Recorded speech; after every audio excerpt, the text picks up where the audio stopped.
नमस्कार, स्वागत है आपका बोलता हिमाचल पर। आज है 24 मई 2024 और हिमाचल प्रदेश की आज की सबसे बड़ी खबरें हम आपके लिए लेकर आए हैं।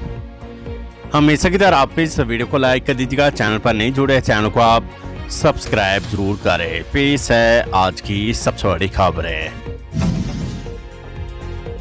जेबीटी अध्यापकों को कारण बताओ नोटिस जारी, कार्रवाई करने की तैयारी। हिमाचल प्रदेश के सरकारी स्कूलों में इसी शैक्षणिक सत्र से पहली कक्षा से अंग्रेजी मीडियम शुरू हो गया है। स्कूलों में पढ़ाने वाले जेबीटी अध्यापकों को अब इसके लिए दो दिन का प्रशिक्षण लेना अनिवार्य किया गया है। शिक्षा विभाग ने सभी शिक्षा खंडों में प्रशिक्षण शिविर लगाए थे, जिनमें 26 जेबीटी शिक्षकों ने भाग नहीं लिया। अब इन शिक्षकों को विभाग ने कारण बताओ नोटिस जारी कर दिया है। शिविर में भाग न लेने का कारण पूछा गया है। संतोषजनक जवाब न मिलने पर शिक्षकों पर कार्रवाई हो सकती है। शुगर, हार्ट, लिवर व एंटीबायोटिक्स समेत 41 दवाएं सस्ती। एनपीपीए ने 41 दवाओं व 6 फार्मूलेशन के तय किए दाम। शुगर, दर्द, heart, liver, antacid, infection, allergy, multivitamin, antibiotics समेत 41 दवाइयां सस्ती होगी। राष्ट्रीय दवा कीमत प्राधिकरण एनपीपीए ने इन दवाओं के साथ 6 फार्मूलेशन के दाम तय किए हैं। अब ये दवाएं जल्द ही सस्ती होगी। एनपीपीए की 143वीं बैठक में दवाओं के दाम तय करने का फैसला लिया गया। एनपीपीए ने अधिसूचना जारी कर कंपनियों को तत्काल प्रभाव से डीलर्स, स्टॉकिस्ट को जानकारी देने के निर्देश दिए हैं। निर्देशों में ये भी कहा गया कि दवा कंपनी ग्राहकों से सिर्फ दवा की कीमत के अतिरिक्त जीएसटी ले सकती है। ये भी तब अगर कंपनी ने जीएसटी का स्वयं भुगतान किया है। एनपीपीए के उपनिदेशक महावीर सैनी ने बताया कि इसको लेकर अधिसूचना भी जारी कर दी है। राज्यसभा चुनाव मामला, हाईकोर्ट में 9 जुलाई को होगी सिंघवी वर्सेस महाजन मामले की सुनवाई। राज्यसभा चुनाव में कांग्रेस प्रत्याशी रहे अभिषेक मनु सिंघवी द्वारा पर्ची सिस्टम से निकाले परिणाम को लेकर हाईकोर्ट में दायर याचिका पर वीरवार को सुनवाई हुई। इस दौरान न्यायाधीश ने दोनों पक्षों को सुना। वहीं पिछली सुनवाई में हाईकोर्ट ने मामले को लेकर हर्ष महाजन को नोटिस जारी किया था, जिसका जवाब देने के लिए उनके अधिवक्ता ने कुछ समय मांगा।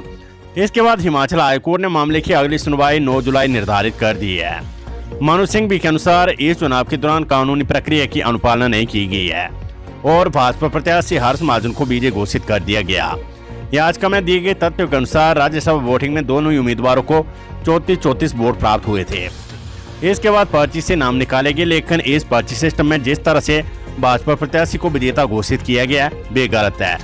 पर्ची निकलने के हिसाब से जिस उम्मीदवार की जीत होनी चाहिए थी उससे उल्टा दूसरे उम्मीदवार को जिताया गया, जो कानूनी रूप से गलत है। इन आरोपों को आधार बनाते हुए मनु सिंघवी ने हिमाचल हाईकोर्ट में याचिका दायर की है। शिमला में गहराया पेयजल संकट, अब सप्ताह में सिर्फ 5 दिन होगी आपूर्ति। हिमाचल प्रदेश की राजधानी शिमला में गर्मी बढ़ने के साथ ही पेयजल संकट गहरा गया है। हफ्ते में 6 दिन पानी देने के पेयजल कंपनी के दावे फेल हो गए हैं।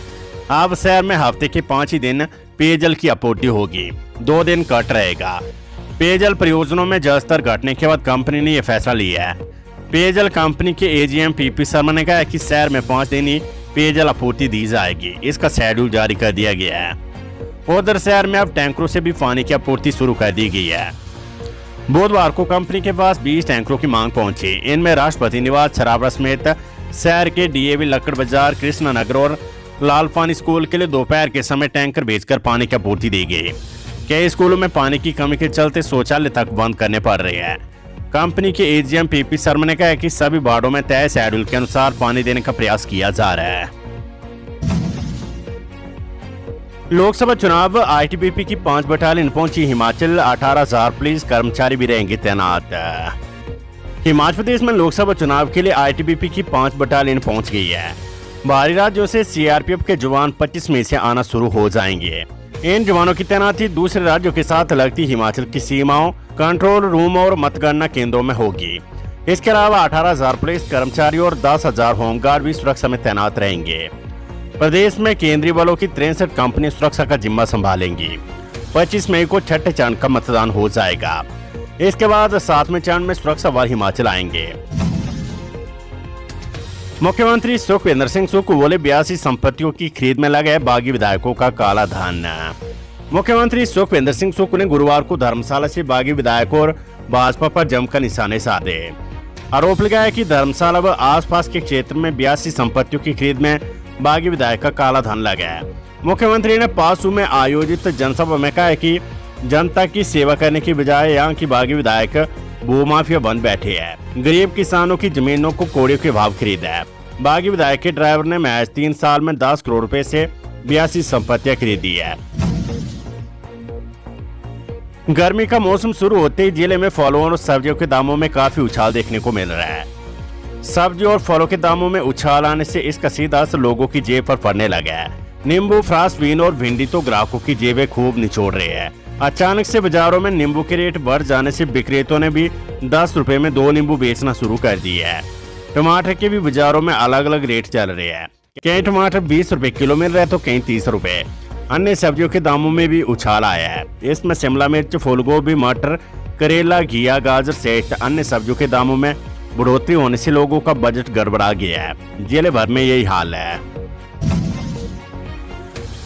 मंडी शांति क्षेत्र की जनता कंगना को मुंबई भेजने की तैयारी में विक्रमादित्य सिंह। भाजपा प्रत्याशी कंगना रनौत ने इतिहास व भूगोल बदला और अब अर्थशास्त्र बदलने की तैयारी में है, मगर उससे पहले मंडी शांति क्षेत्र की जनता ने मुंबई भेजने की तैयारी में है। ये बात वीरवार को कांग्रेस प्रत्याशी विक्रमादित्य सिंह ने मंडी शांति क्षेत्र के नाचन कनेड महादेव में चुनावी जनसभा व युवा सम्मेलन को संबोधित करते हुए कही है। उन्होंने कहा कि कंगना बड़े बड़े भाजपा के नेताओं के लिए सिरदर्द बन गई और कंगना के मुंबई जाने की प्रार्थनाएं अब भाजपा के नेता भी कर रहे हैं। सीएम सुख बोले डबल इंजन सरकार होने के बावजूद नाकाम रहे अनुराग, अब दूसरों पर फोड़ रहे ठेकरा। मुख्यमंत्री सुखविंदर सिंह सुक्खू ने कहा कि धनबल की ताकत वालों को जनबल की ताकत से मुंह तोड़ जवाब देने का समय है।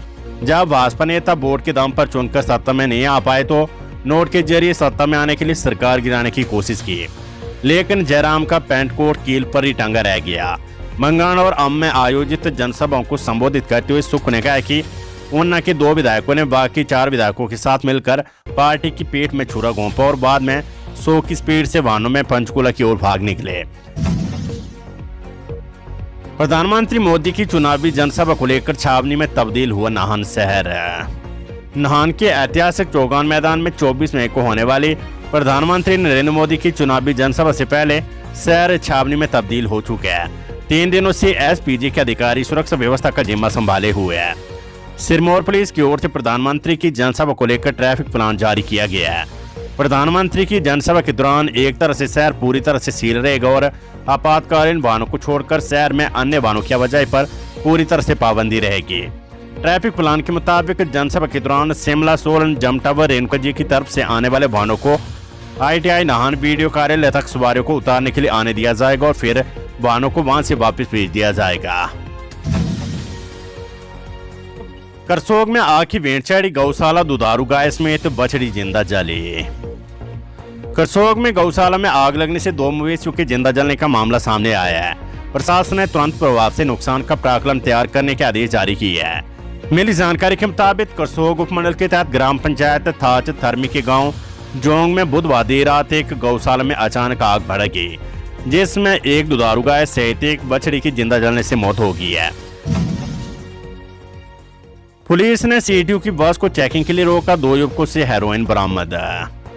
बोटा पुलिस चौकी की प्रभारी राजेश शर्मा की अगुवाई में पुलिस टीम ने जिरालड़ी के पास नाका लगाकर 2 युवकों से 2.36 ग्राम हेरोइन बरामद की है। हेरोइन के साथ पकड़े गए आरोपियों की पहचान अभिषेक टोजपुत्र केवलचंद निवासी लुंडरी डाकघर धनबी जिला हमीरपुर और हिमांशु शर्मा उम्र 29 पुत्र राजकुमार शर्मा निवासी गांव बल डाकखाना टाउन भराड़ी जिला हमीरपुर के रूप में हुई है।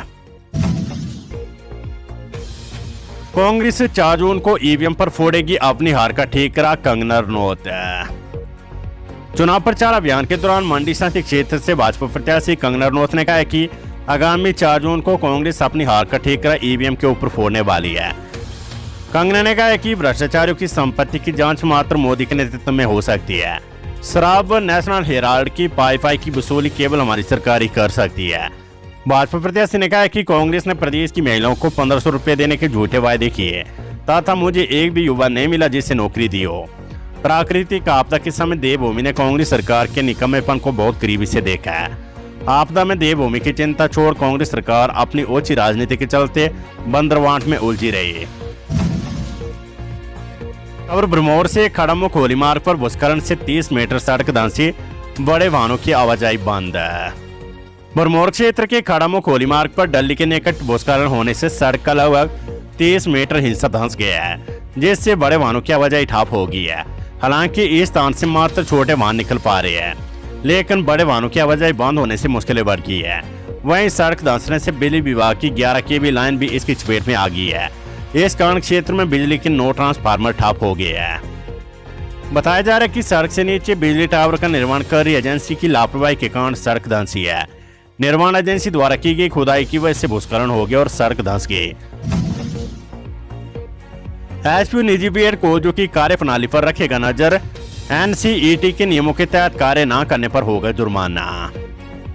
हिमाचल प्रदेश विश्वविद्यालय एचपीयू से मान्यता प्राप्त निजी बीएड कॉलेजों की कार्यप्रणाली पर पैनी नजर रखी जाएगी। निजी बीएड कॉलेजों में सत्र 2024-25 से वार्षिक फीस वृद्धि किए जाने के बाद अब विश्वविद्यालय प्रशासन द्वारा इन कॉलेजों का औचक निरीक्षण किया जाएगा। औचक निरीक्षण के दौरान यदि किसी निजी बीएड कॉलेज में अनियमितताएं पाएगी या फिर एनसीईटी के नियमों के तहत कार्य नहीं किया गया तो फिर हिमाचल प्रदेश विश्वविद्यालय ऐसे बीएड कॉलेजों पर कार्यवाही कर जुर्माना लगाएगा। औचक निरीक्षण के लिए कमेटी का गठन किया जाएगा। कमेटी का गठन उच्च शिक्षा विभाग के निदेशक, विश्वविद्यालय के शिक्षा विभाग के हेड और उच्च शिक्षा विभाग के प्रशासनिक विभाग की सहमति से होगा। वेदर अपडेट 29 मई तक साफ रहेगा मौसम, 25, 26 और 27 को रहेगा हीट वेव का येलो अलर्ट। हीट वेव के येलो अलर्ट के बीच गुरुवार को राजधानी शिमला, सोलन, सुंदरनगर व नाहन में रात की फुहारें बरसी है।